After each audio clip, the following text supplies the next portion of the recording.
இப்போ நம்ம சிங்கானூர் பஸ் ஸ்டாண்டில் தாங்க இருந்துட்டு இருக்கோம். தமிழ் புத்தாண்டை கொண்டாடுறதுக்காக அவங்கவுங்க சொந்த ஊர் போகிறதுக்காக சிங்கானூர் பஸ் ஸ்டாண்ட் எல்லாருமே கூடியிருக்காங்க. இங்கே பார்த்தீங்கன்னா எல்லாரும் அவங்கவுங்க சொந்த ஊர் போகிறதுக்கு போதிய பஸ்ஸஸ் இல்லாமல் டிரைவர்ஸ் கண்டக்டர்ஸ்லாம் பேசஞ்சர்ஸ் ஒரு ஆர்கியூமெண்ட் பண்ணிட்டு இருந்தாங்க.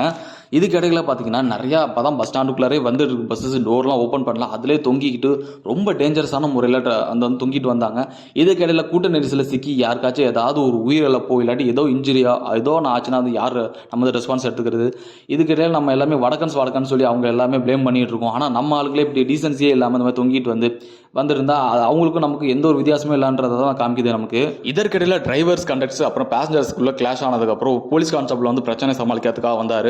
அப்புறம் அந்த போலீஸ் கான்ஸ்டபிள் மேனேஜர்லாம் சொல்லி எக்ஸ்ட்ரா பஸ்ஸஸ் விட வேண்டியதானா, ஏன் கேரேஜில் அவ்வளோ பஸ்ஸஸ் நிற்கிதுன்னு சொன்னதுக்கப்புறம் சில பஸ்ஸஸ் எல்லாம் வர ஆரம்பிச்சு. அதுக்கப்புறம் கொஞ்சம் கூட்டம் குறைய ஆரம்பிச்சிச்சு. இதில் குறிப்பிட்டு சொல்லணும்னா திருச்சி மதுரை போகக்கூடிய பஸ்ஸஸ் தாங்க அந்த அளவுக்கு பஸ்ஸஸ் இல்லாமல் மக்கள் கஷ்டப்பட்டாங்க. நீங்க பார்த்தீங்கன்னாலே தெரியும், குமுளி போகக்கூடிய பஸ்ஸஸ் இந்த சைட்லாம் அந்த அளவுக்கு கூட்டமே இல்லை. ஆனால் திருச்சி மதுரை போகக்கூடிய பஸ் தான் முண்டி அடிச்சுக்கிட்டு இந்த பஸ்ஸை பிடிச்சி தொங்கிட்டு போகிறதெல்லாம் நம்மளால பார்க்க முடியும்.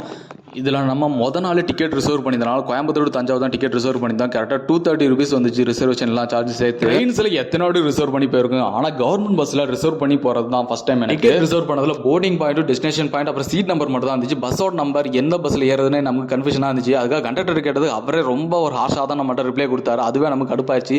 எல்லாருமே 1008 பிரச்சனை இருக்க தான் செய்யும். ஆனால் ஒரு பேசஞ்சர்ஸ்ட கண்டக்டர் நடத்துகிறது ஒரு முறையான விஷயமே கிடையாது.